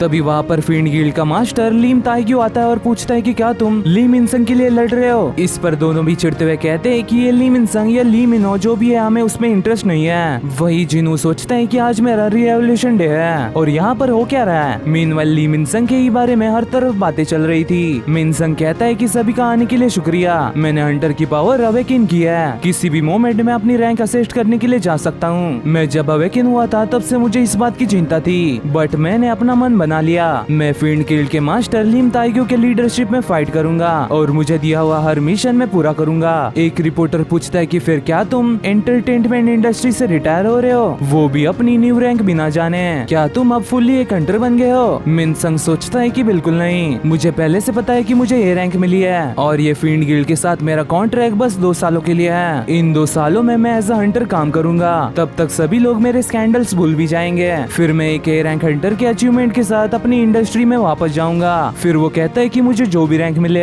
मैं मैजिक बीस्ट से लड़ने में अपनी पूरी जान लगा दूंगा। तभी उसका बॉडीगार्ड जिनू को रोककर कहता है कि अभी प्रेस कॉन्फ्रेंस चल रही है, इसलिए साइड हटो और कैमरे को ब्लॉक मत करो। तभी गनी कहते हैं कि अगर तुमने मेरा रास्ता रोके रखा तो ये मेरे लिए इनकॉन्वीनियंट होगा, वो जेंटलमैन मेरा गेस्ट है और मैंने तुमसे रिक्वेस्ट की थी ना कि यहाँ पर इस टाइम प्रेस कॉन्फ्रेंस मत रखो। मिनसंग उन्हें एक्सप्लेन करने की कोशिश करता है बट वो जिनू को लेकर अंदर चले जाते हैं। अंदर क्या हो रहा है ये चेक करने के लिए मिनसंग अंदर जाने का सोचता है। जिनचुल उसे रोककर कहता है कि अंदर औरों का रिवॉल्यूशन चल रहा है, इसलिए तब तक नो एंट्री। मिनसंग कहता है कि तुम्हें पता भी है मैं कौन हूँ, सिर्फ एक वर्ड और तुम्हारी नौकरी चली जाएगी। जिनचुल कहता है कि मुझे पता नहीं तुम कौन हो, बट अगर तुम यहाँ प्रॉब्लम क्रिएट करोगे तो ये एक वाइज डिसीजन नहीं होगा। अंदर गनी जिनू को बताते हैं कि ये दोनों आज के रिजल्ट्स का बेसब्री से इंतजार कर रहे हैं। वो ईगरली जानना चाहते हैं कि 2 साल बाद एक न्यू एस रैंक हंटर की पावर क्या है। फिर डायरेक्टर उससे कहते हैं कि रिवॉल्यूशन से पहले हमें तुम्हारा हंटर एबिलिटी सिस्टम वेरीफाई करना होगा, वैसे तुम किस तरह की एबिलिटी यूज करते हो। इस पर जिनू उसे एक शैडो समन करके दिखाता है। गनी पूछते हैं कि तुम और भी समन कर सकते हो ना। जिनू सोचता है कि उन्होंने ये देखा है तो ये छुपाने का कोई मतलब नहीं। फिर वो अपनी आर्मी को रिलीज करता है और बताता है कि मैं 100 से भी ज्यादा समन कर सकता हूँ। उसके मैजिकल पावर को फील करके बाहर यूनो और जोंगिन भी बहुत शॉक हो जाते हैं। यूनो सोचता है कि ये मुझसे भी स्ट्रॉन्गर है, तो ये है हंटर संघ की पावर। फिर रिवॉल्यूशन के बाद जिनू को उसका न्यू लाइसेंस दिया जाता है। जिनू सोचता है कि अब वो रेड बॉल बेचने पर उस पर कोई शक नहीं करेगा।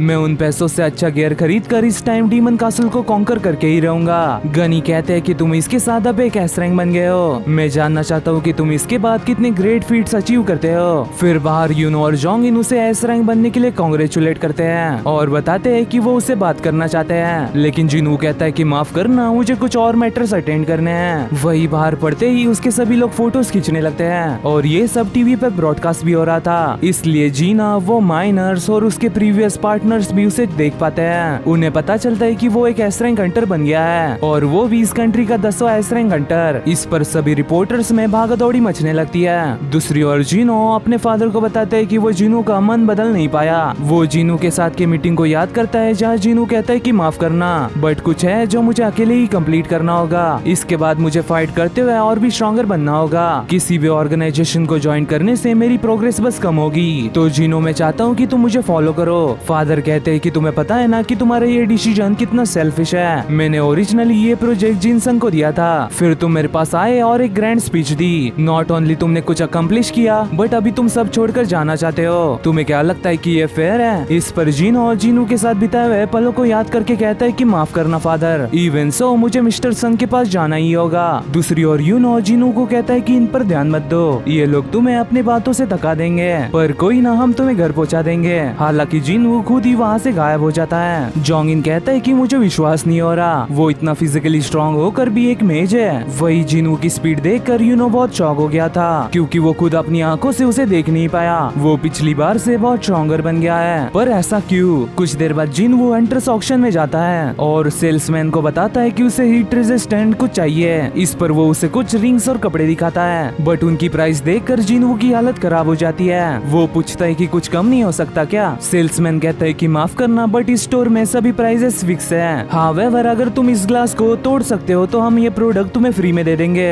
हमारे स्टोर का ग्लास ये स्पेशल मैजिक से बनाया गया है, इवन एक ए रैंक भी इसे खरोच तक नहीं दे सकता। इस पर जीनू उसे सच में पंच मारने जाता है। सेल्समैन कहता है कि अरे मैं मजाक कर रहा था, अगर तुम इसे जरा सा भी वाइब्रेट करते हो तो अलार्म बज जाएगा। इस पर माफी मांग कर जीनू कहता है कि मुझे वेपन्स देखने हैं। इस पर दूसरा सेल्समैन उसे ले जाता है। पहले वाला ये देखकर बहुत हैरान हो गया था कि उसने बिना छुए उस ग्लास को तोड़ दिया। जीनू पूछता है कि ये नाइफ कितने का है, बट उसकी प्राइस जानकर उसकी हवा टाइट हो जाती है। फिर वो अपना रेड नाइफ उसे दिखाता है और पूछता है कि ये कितने का होगा। उसके नाइफ को देखकर सेल्समैन कहता है कि तुम देखकर ही बता सकते हो कि इसे किसी मास्टर क्राफ्ट्समैन ने बनाया है। मेरे हिसाब से ये 100 मिलियन का होगा। 100 मिलियन सुनकर जीनू शॉक हो जाता है, क्योंकि उसने ये सिर्फ 2.8 मिलियन गोल्ड कॉइन्स में शॉप से खरीदा था। मतलब कि शॉप से खरीदे हुए आइटम्स इतने महंगे बिकते हैं। इसका ही मतलब ये भी होता है कि उसे अब वो रेड बॉल बेचना नहीं पड़ेगा। दूसरी ओर यूनो सोचता है कि मुझे पता है कि वो बहुत स्ट्रॉन्ग है, बट अब ये पावर लेवल्स का मैटर नहीं रहा। उसकी अनयूजुअल मैजिक पावर जो अप्रेजल हॉल के भी बाहर आ रही थी, और उसकी फिजिकल एबिलिटीज ये बहुत कमाल की है। उसके सेकेंड अवेकनिंग को कभी का खत्म हो जाना चाहिए था, बट वो और भी स्ट्रॉन्गर बनते जा रहा है। क्या ये पॉसिबल भी है? वेट अ मिनट, क्या हो अगर उसे सेकेंड अवेकनिंग मिली ही ना हो? और ये भी हो सकता है कि वो एक ऐसा हंटर है जो कंटिन्यूअसली ग्रो हो सकता है। वही रिपोर्टर्स की वजह से जीना बहुत परेशान हो गई थी। वो जीनू से कहती है कि अगर तुम्हें टीवी पर आना है तो आओ, पर मुझे इसमें मत इन्वॉल्व करो। जीनू कहता है कि हाँ, वैसे मैं कल एक हफ्ते के लिए बाहर जा रहा हूँ। तभी उनकी बातों के बीच वहाँ जीनो टपकता है। जीना पूछती है कि ये कार्टून कौन है? जीनो बताता है कि मैं जीनू का राइट हैंड हूँ। इस पर मौका देखकर जीनू कहता है कि मैं इसके साथ कल से एक हफ्ते के लिए काम कर रहा हूँ। इसका मतलब जीनो को समझ नहीं आता,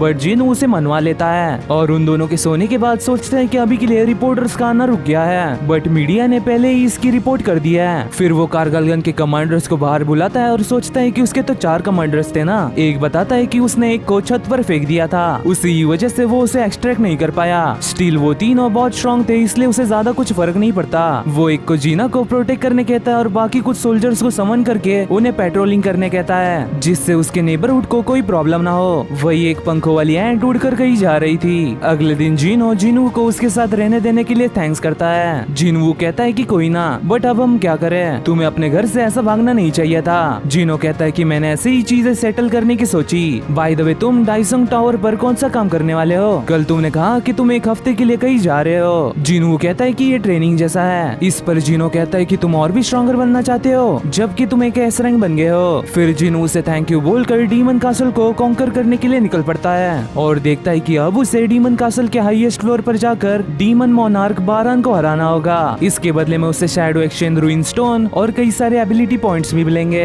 ये रिवॉर्ड देखकर जीनू बहुत खुश हो जाता है और 76th फ्लोर पर टेलीपोर्ट करके अपने सामने एक जायंट व्हाइट मैजिक बीस्ट को देखता है। इस पर जीनू फैंग को बाहर बुलाकर उसे वो रेड बॉल देता है, जो कि मेजेस की पावर को डबल कर सकता था। वही फैंग की पावर भी डबल हो जाती है और वो एक पावरफुल अटैक रेडी करके उस बीस्ट पर अटैक करता है। जीनू देखता है कि फैंग के अटैक ने तो उसे राख में बदल दिया। इस सिचुएशन को देखकर जीनू वो रेड बॉल फैंग को ही होल्ड करने देता है। दूसरी ओर जीनू की मदर उसके फादर से कहती है कि मैंने सोचा नहीं था कि वो सच में घर छोड़ देगा। क्या तुम्हें लोनली फील नहीं हो रहा? फादर कहते हैं कि हमने जिस बच्चे को बड़ा किया उसने बस हमारा घर छोड़ दिया एंड दैट्स ऑल। वो इतना बड़ा हो गया है कि वो खुद की केयर कर सके। तभी वो चक्कर आकर बेहोश हो जाते हैं। जब उनकी आंखें हॉस्पिटल में खुलती है तब उन्हें बताया जाता है कि जीनो उन्हें देखने आया था। तभी वो डॉक्टर की बात याद करते हैं कि उन्हें इटर्नल स्लम्बर है, एक ऐसी कंडीशन जहाँ एक पर्सन स्लीपीनेस से ओवरवेल्म हो जाता है and at the end eternal sleep में चले जाता है। और यही कंडीशन जीनू के मदर को भी है। जीनो के फादर पूछते हैं कि मुझे ये डिजीज कैसे हुई। डॉक्टर बताते हैं कि जिनके पास लो मैजिकल पावर रेजिस्टेंस होती है, अगर वो मैजिकल पावर पावर के ज्यादा टाइम कांटेक्ट में रहे तो उन्हें ये हो सकता है। क्या आपके फ्रेंड्स या रिलेटिव्स में कोई हंटर है? इस पर फादर बताते हैं कि मेरा बेटा है। वो सोचते हैं कि ये दुनिया मैजिक पावर की है और मेरे पास कोई भी मैजिक पावर रेजिस्टेंस नहीं है। इसका मतलब क्या मैं इस दुनिया से एलिमिनेट हो गया हूँ? दूसरी ओर दो हंटर्स एक आइलैंड पर पेट्रोलिंग कर रहे होते हैं। तभी उनके सामने वो पंखों वाली एंट आ जाती है। दूसरी ओर जिनू ने अपने सोल्जर्स को 6 टीम्स में बांट रखा था